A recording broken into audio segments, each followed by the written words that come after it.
This is literally called an imprint. Your early imprinting in these first few years is called an imprint. And as we said, it will stay with you for the rest of your life until you mindfully choose to change it. Because what's downloaded is downloaded. Of course, God is all about change and transformation. And that's what the family of God is all about, helping to create that. And your imprint will have more to do with your success or lack of success in relationships than your gender or your political persuasions or where you're born or education levels. Any of that, it pales in comparison with respect to and in comparison to these love styles. Now, this attachment style, or what we call in our book love styles, are basically, there's 5 of the insecure love styles. The secure love style is what we already described. That's maybe 20, 30% of us. The other 80, 70% of us are what we call the insecure love styles or attachment styles.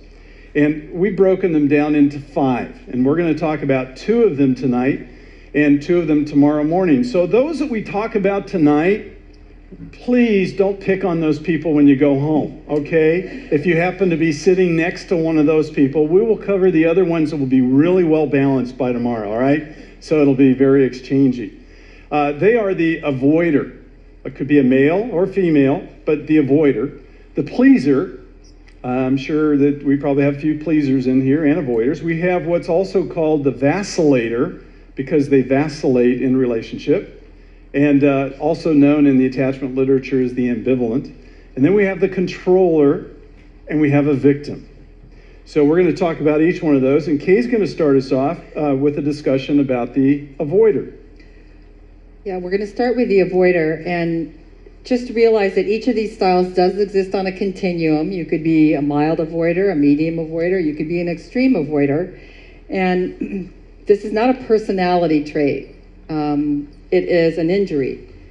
When something goes wrong in those circles that go round and round that we just talked about, you will develop one of these 5 styles. And so that's really what you're doing, is you're kind of looking at how sin plays out, really, because it is a broken world. So I didn't know until about the 15-year mark of my marriage that I was an avoider. And I didn't even know how much that had animated my life and my parenting. And avoiders come from homes oftentimes where a parent is often a good caretaker in terms of physical needs. I had a nice home, I had food on the table, my mom was a great cook, but this family is more performance-based, and they just don't do emotions. Emotions are uncomfortable, emotions are discouraged. If I cried, my dad told me, go to your room if you're going to cry. Or if you don't stop crying, I'm going to give you something to cry about. Or if I cried around my mom, she just got very anxious and flustered, like, well, I don't know what to do with you.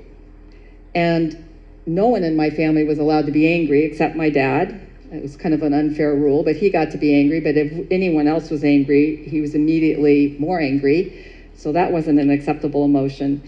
So many times in the home of an avoider, the parents, without realizing, are giving the message, it's not okay to feel in front of me. And in addition, there's sort of an applause around mastery. Yay, you're out of the diapers. Yay, you're not taking naps anymore. Yay, you're going to school. Yay, you're driving. I don't have to drive anymore. And so there's always sort of this rah-rah around mastery, and neediness is seen as weakness, and it's something that you're supposed to sort of get rid of. So avoiders grow up isolating when they are in pain. I learned very early, really, not to cry around anybody. So when I married Mylan... she wanted to cry. Is that what you were going to say? No, actually, not right away. Right away. After a while, though. Actually, I was so trained not to cry that it there were years that I probably should have cried and I didn't. And if those feelings ever broke through, I made sure I was alone, automatically. I never questioned why. It was just automatic. Go for a drive in the car, take a walk, go in the shower and turn the water on, cry there. So avoiders... And I never knew it. You never knew it. So avoiders, if you're an avoider, and there's men and women who are avoiders, you will probably have a very narrow range of emotion. You're very likely to isolate if life really does get to you and you feel some emotions coming up, which you've done a very good lifetime job of pushing down. You will probably make sure you're alone. And if you ask an avoider how they are, they pretty much have one general answer. What do you think it is? Fine. See, you all know it. You have them in Colombia too, don't you? And inside of me, I really did feel kind of fine because I had taught myself to be independent, self-sufficient, and really not need anybody, without really realizing what good lessons I had had in those three areas. And so when I got married, even though I was supposed to need him, I really didn't. And even though I'm sure you're supposed to have feelings in a marriage, I didn't. And I didn't really realize the root of where those things came from. So I'm going to show you a video that really shows just how early this starts. And it's a video I saw on TV, or not a video, a TV show I saw, and I actually mailed in to get it because I was so captivated by this one scene that I've cut out of the tape for you. So let's watch that. The relationship between a parent and a child, how well they interact, is crucial to the development of a baby's brain. These pictures show what can happen if that interaction is disrupted. They were drawn by 5-year-old twins, identical in every way, except they each had a different birth experience. One had a difficult delivery and was irritable and hard to soothe right from the start. The other, who had no problems at birth, was immediately warm and responsive, making it easier for the mother to interact. So right at the beginning, one child got all of this consistent, predictable, comfortable stuff from the mother. And every time that happened, a little bit more was built into that child in terms of being able to self-regulate, reinforcing all those good qualities this child had. This child, which was more irritable and fussier, the mother got tense. So by the time these kids were 5, there was a huge difference between the twins. Wow. When I saw that video, I was captivated, and it was around the 15-year mark of our marriage where I was just beginning to understand some of these things. And so I asked my mom, what kind of a baby was I? Because I'm a twin. She says, oh, you were glum. I said, what? Never heard a baby described as glum. And she said, oh, you never smiled. You were just, you just didn't smile, and then when you were 8 months old, you broke your collarbone, and so you're trying to crawl into your sister's crib for connection, I'm sure. Because we were in separate cribs. And my mom got some well-meaning but bad advice to make sure we had separate identities, and so she took that to an extreme, and we had separate everything. And not long after this, my sister put all our early movies onto video and gave it to us all for Christmas. So I began to watch. My dad was a camera buff, and so even though I was born in 1951, he had footage of us as babies. So I want you to watch this next clip and guess which one I am, and we'll talk about the implications of what you see.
Okay, which one am I?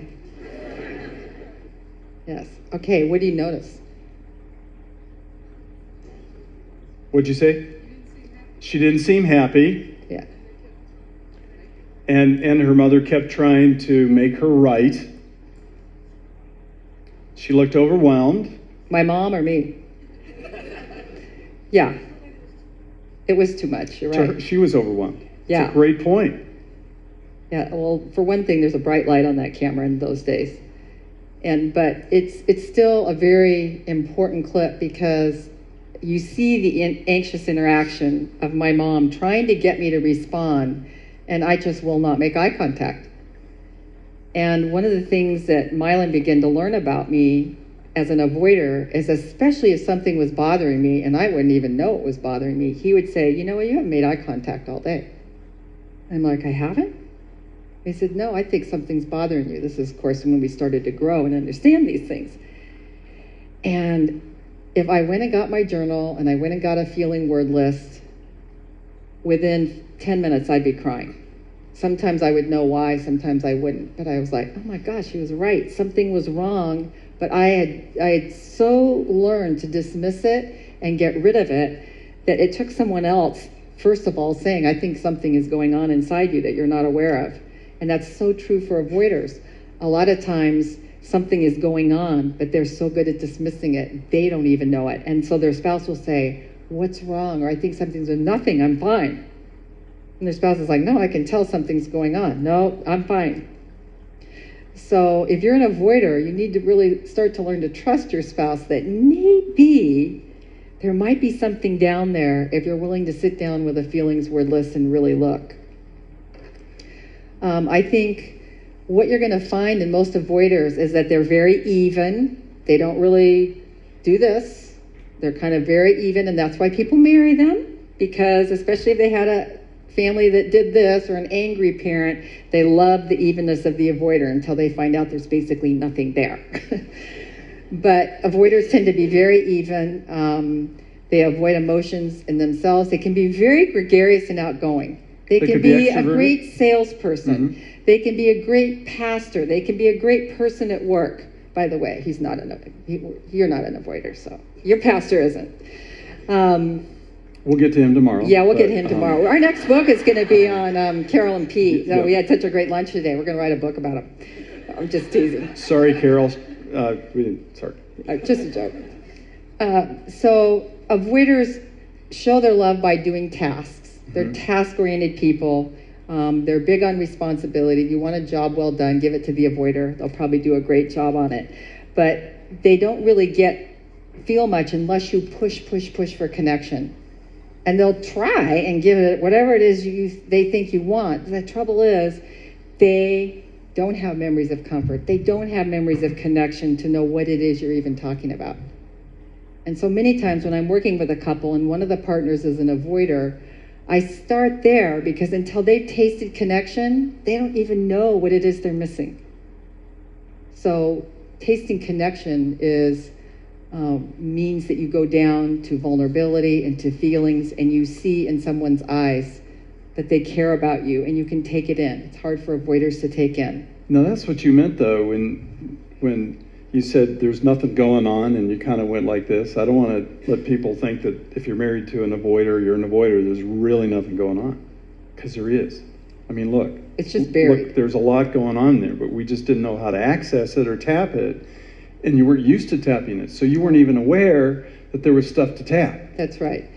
Avoiders, and this is true of my family, I have no memories of comfort. My parents did divorce when I was 17. I was never asked about my feelings about that. And I can look back on many times where comfort would have been appropriate, but it just wasn't there. In addition, no one ever asked me about my internal experiences. What's that like for you on the inside? You look sad today. What's going on? What are you feeling? What are you thinking? So when I started to grow and to learn that I had to develop my own self-awareness and start to understand what did I feel, because if you don't know what you feel, I found you won't know what you need. Feelings linked to needs. How long did you have a feelings word list in your journal and on the refrigerator? Oh, gosh. I think for 2 or 3 years I had and there's a feeling word list in your packet. And I had that on the refrigerator because I literally had to go look at it all the time because I wasn't trained to be aware of my feelings when I was growing up. And I didn't know how to identify them. But if you're sad, you need comfort. If you're mad, you need to sit down and talk and problem solve and try and get to the root and see if you can work that out. If you're scared, you need reassurance. So I had to learn what I felt, and then I had to take it a step further and learn what did I need, because I had that feeling. And that was really awkward and very hard for me. Mm-hmm. So the feeling wordless was a big help.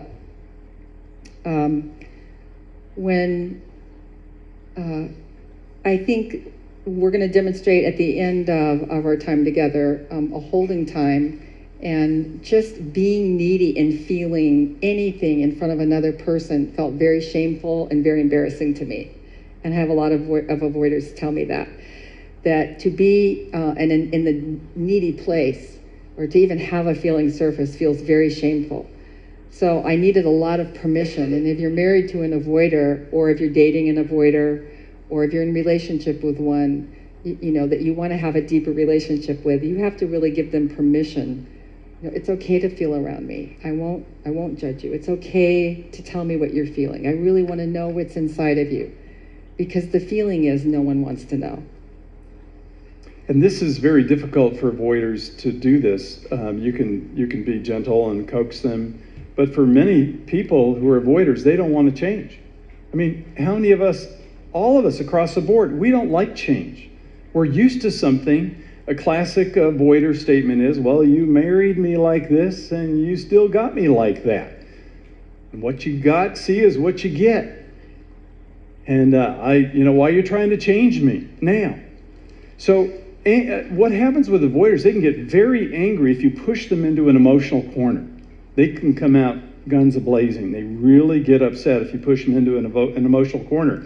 And so they do need to be sort of coaxed into that, and they have to have the want tos. You know, they have to want to do that, and it has to be a choice. You see, God is a God that is half cognition and he's half feelings. Between Genesis and Revelation, there is every feeling imaginable from God. And we're made in the image and likeness of God, so we have feelings too. And we also have thoughts and cognition and reasoning just like God. We're made in the image and likeness of God.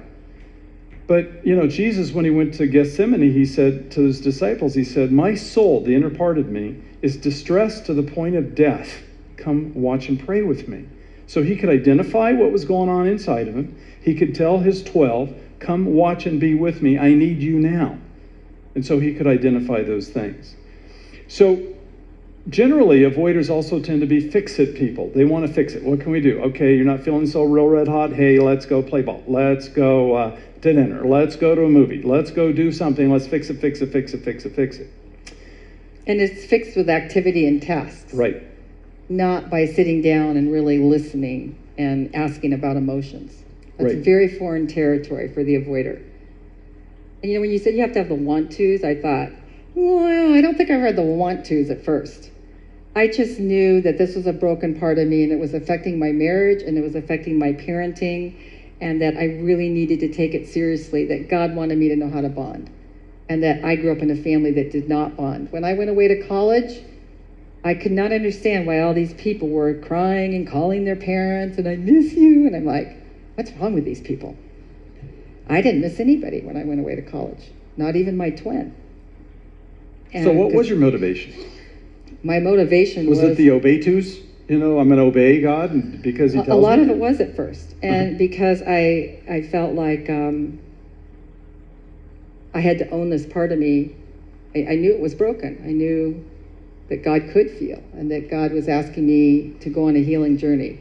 And it was uncomfortable and it was scary, but it was also be painful to be stuck in a marriage where affection was uncomfortable and where feelings were uncomfortable and where I didn't know how to delve into the heart of anybody, and I didn't know how to let anybody delve into my heart. So that was the motivation. So what was it like being married to an avoider? Well, let me tell you. He'll be glad to tell you. It always felt like I was trying to reach my hand through some fog and grab something, but you keep coming up with something empty each time. We could get tasks done, but if I brought emotion into Kay, she would run. And I found myself, you know, very much agitated by this distance and sort of her aloofness and her lack of connection. So that started anxiety in me, and so we were kind of like Pac-Man, you know. I'd sort of, you know, chase her around like this, and I could never really kind of catch her. And then I'd get mad, and then I'd pull away, and so it was really just hard to connect. Now, we could have fun, we could be spiritual, we could talk, but just to try to get with emotions is when you began to kind of pull away from me, and I was overwhelming too. What was it like to have me if you were an avoider? I know you said at times I was overwhelming. You felt smothery and too needy. Yeah. We'll talk about that tomorrow when we talk about the pleaser. Oh, no, we're going to talk about tonight. Oh, yeah. goody. Yeah, I'll tell you what it's like to live with a pleaser. Yes. Okay, let's talk about avoiders as parents. Think about what problems I would have as a parent. You know, a baby and a little child is just one big bundle of feelings and needs. That's all they are. And so luckily his family, he came from a family from the Midwest that was very affectionate and very... sugars is what they call them. There were 10 sugars on this cheek from every aunt that I would meet and see, and then there were 10 sugars on this cheek, and it was just, you know, just lots of... So that was at least some good modeling for me. But I think, like most avoiders, I was always hurry up and grow up without really realizing it. I was always expecting my kids to be developmentally ahead of where was really age appropriate.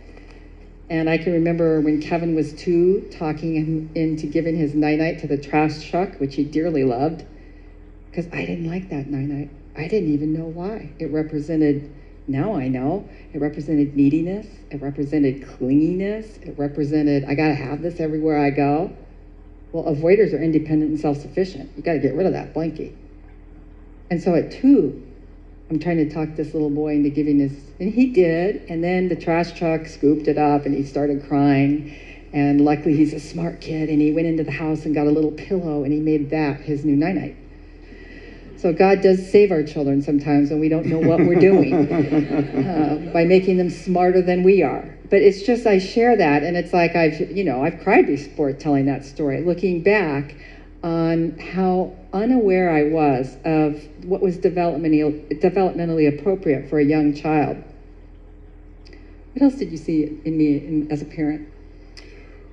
Well, you like when the kids could get something done and do it for themselves. That was very big to you. You would applaud that. When Kelly could tie her shoes at the same time Kevin could, you were happy that was kind of one less thing. But I remember you were very upset, you know, when the kids would have any problems in school. You didn't want any attention brought to them, and if they were emotionally, you know, having a problem at school, That was hard for you. It was hard for me. I realize now emotions were something that I tried to make go away instead of delving into an understanding. Mm-hmm. And I remember when Amy was about 10, her birthday's in December, and she had a bunch of kids invited to this party. And one by one, the phone rang, and they all canceled except one. And she just laid on her bed and cried. And I remember feelings like, I don't know what to do. And for a parent raised in a secure home, they would go in and they'd pick her up and hold her and just say, I'm so sorry. That just hurts. You were so excited, and now everybody's, you know, canceling out. It's so hard having a birthday in December. I didn't know how to do that. I remember going into a room and kind of looking at her there crying, and I think I sat on the bed for a minute and said, well, you know, maybe we can just go get ice cream or you know, something to fix this sad little girl. And looking back, I wish I had had the ability to really comfort her. That was a time where she really needed comfort, and I didn't know how to give it. The other thing that's true about avoiders as parents, male or female, they tend to be very outward focused toward behaviors. And so the behaviors of the child is what matters. And they don't often stop and look at what is underneath the behavior, because behavior is actually a language. And children may not have the words, but when they start acting out, they may be upset inside. But avoiders simply want external structure into what they want. They don't stop and ask, well, what's going on inside to make you do that? I know a person that I talked to once upon a time that actually stuff didn't come out until he was talking about this with his wife. And He went through a stage during school years where he was suffering from when you can't sleep, insomnia. He was bedwetting. He was having night terrors, and he was getting poor grades in school. They thought he had ADD, ADHD, et cetera, et cetera, et cetera. And his parents never asked him what else is going on in the house. What else? What's all this? All of it, poor grades plummeted, et cetera, et cetera. Turns out he had an older sibling that was a bully who would terrorize him when the parents would leave the house. And then he would threaten him and tell him, if you ever told mom and dad, they'll never know what happened to you. So that's how terrorized this child was. And he had all this behavior that they were trying to fix, the external behavior, but they didn't know enough to go down and ask the deeper questions. What's really going on in your life that's causing all this acting out? This will be more highlighted in our next book, which is coming out in March of 2011, called How We Love Our Kids. So avoiders as parents need to really grow in their ability to pay attention to feelings, to ask about feelings. I had a friend that said, oh my gosh, I just walked into my daughter's bedroom and her boyfriend was with her on the bed, and I just didn't know what to do, so I went out and closed the door. And I said, well, what'd she say when you talked to her? And she goes, I haven't talked to her. I'm going, okay. You have to talk to your daughter. She was an avoider. And I said, I will role play with you. I will play, you play the daughter. Yeah, the mother was a avoider. I said, you be the daughter, I'll be you, and I'm going to give you some lines to open up a talk with. And I said, but if I spend the time doing this, you have to promise me that you're going to go do it. She was okay. So we practiced, and I gave her some opening lines because she really didn't know how to get a conversation going. And she called me a few days later and she said, oh my gosh, she said, I had the best talk with my daughter that we've ever had in our whole entire life. She said, thank you for just giving me some ways to open up a conversation. I really didn't know how, and I was too scared. So I related to her as an avoider. Okay, what about anything else as far as parents? Well, they tend to minimize and dismiss the child's feelings and want to get right down to fixing what's going on and let's solve this problem. So they're quick fix, solve it. You struck out, embarrassed yourself, striking out. Okay, then instead of comforting the child, they'll say, all right, we're going to do batting practice right now. And we'll go do batting practice. Let's improve that thing so that doesn't ever happen again. Now, there's room for that. But one of the things I want you to learn this weekend is we comfort first, problem solve second. And you learn to do them both. Things have to be fixed in life, no question, have to be improved. But what we're lacking as a church, as people, is the comfort piece. So that's the piece that we want to work on. They tend to be dismissive. Should we move on and talk for a few minutes about the sexual parts of, yes, of the avoider? Okay, let's talk about, this isn't even in our book, but I think it's important to know, even the avoider has tendencies sexually. And this will wake them right up. Yeah, we saved this for the end here, so you can, it's Friday night, I know you're tired. Yeah, you guys are tired, it's Friday night, we understand. Sex, here we go. Thanks for that intro. They're awake now. Many times there's kind of a divergence between avoider males and avoider females here, but I'm going to talk about both because I've seen men and women go in either direction. But avoiders tend to just detach from emotions and from their body even because they weren't given a lot of touch and affection as kids. My family was not affectionate.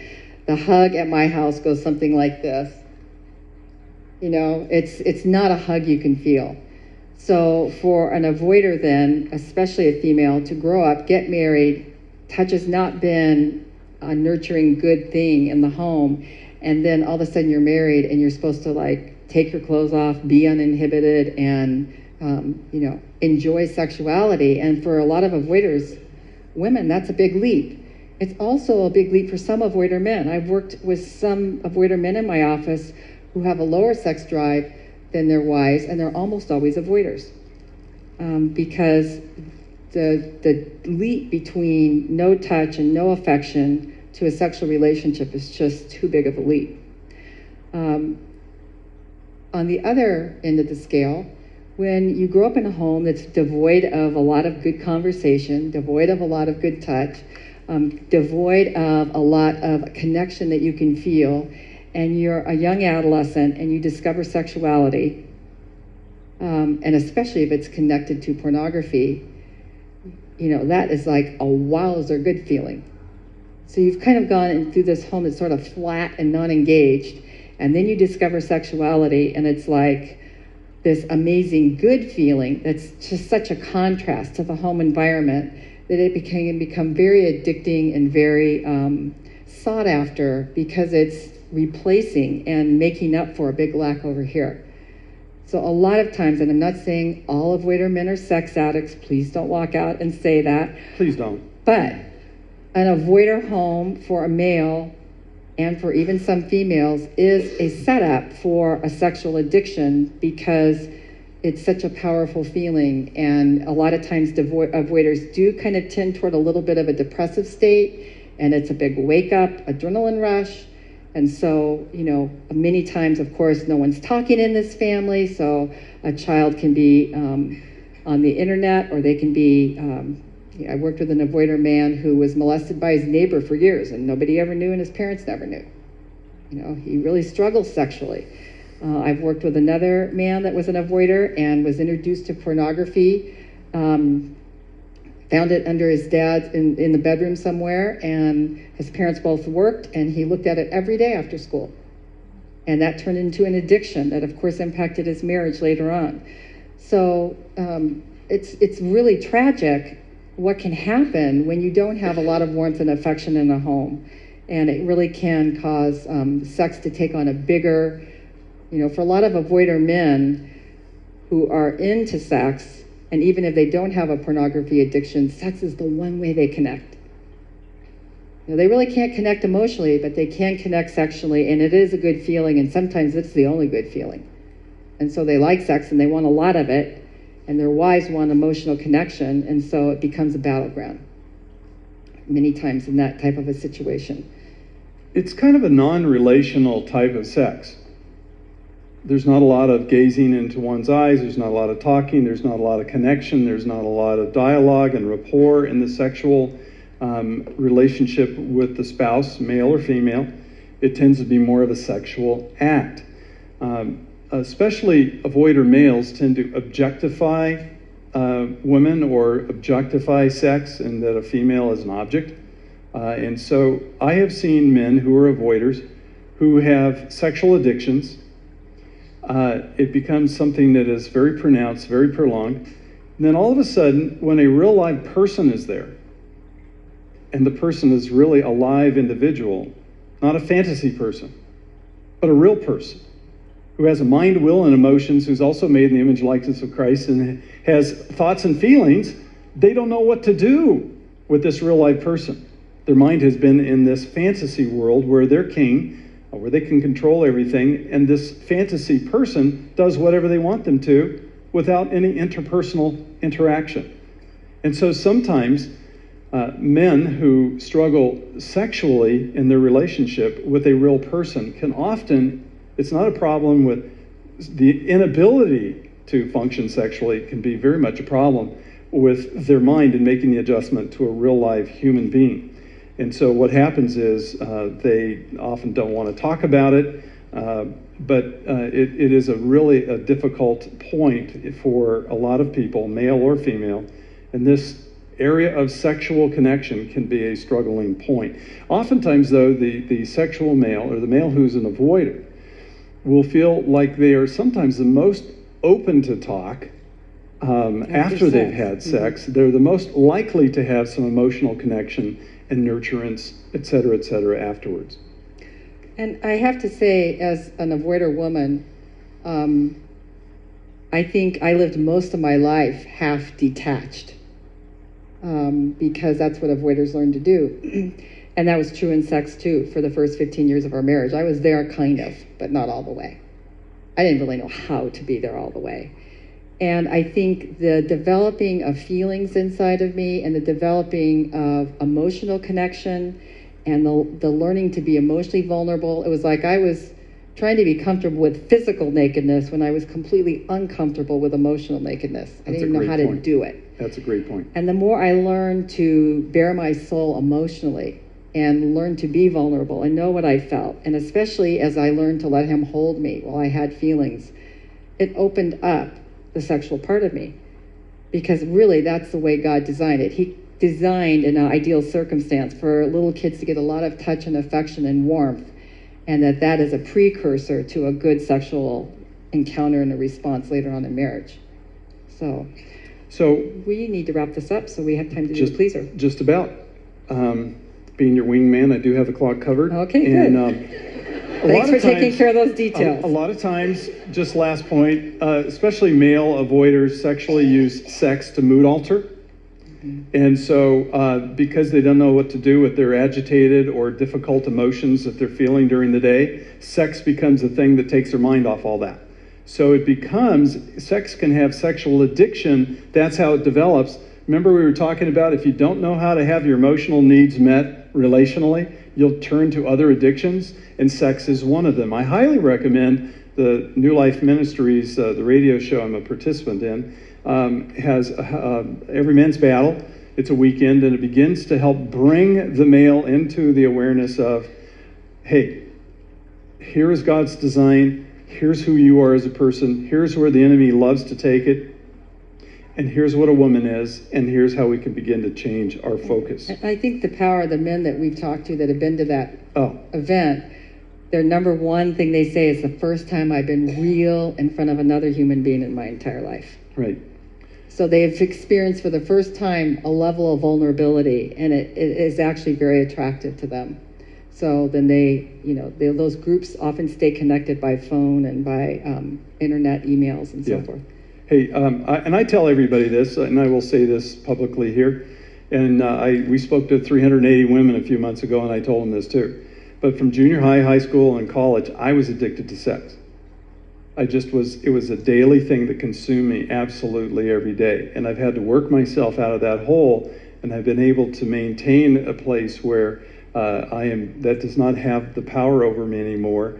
And I had a surgery 2 years ago to repair a mitral valve in my heart. And I did a run through with a good friend of mine and my son.